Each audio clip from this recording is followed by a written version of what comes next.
ఈసారి top 3 buys Bengaluru Bulls అయితే యోగేష్ దహియా, ఆకాష్ షిండే, సంజయ్ దుల్.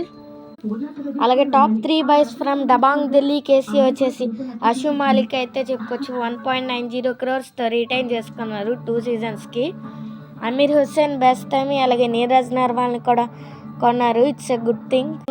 ఇంకా బెంగాల్ వారియర్స్ విషయానికి వచ్చేస్తే the star raider Devank Dalal 2.205 crores పెట్టయితే కొన్నారు. Himanshu, Nitesh Kumar also a good buys. Record breaker Pardeep Narwal అయితే ఈ సీజన్ అన్సోల్డ్ అయితే అవ్వడం జరిగింది. రికార్డ్ బ్రేకర్ 1800 రేట్ పాయింట్లు చేసిన ద నెంబర్ 1 రైడర్ అనే చెప్పుకోవచ్చు. పీకేఎల్ కెరియర్ని స్టార్ట్ చేసింది బెంగళూరు బుల్స్లోనే.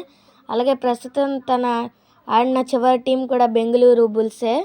The Dubki king Pardeep Narwal. ఈ అప్డేట్స్ కనుక మీకు నచ్చితే like, share, comment and subscribe.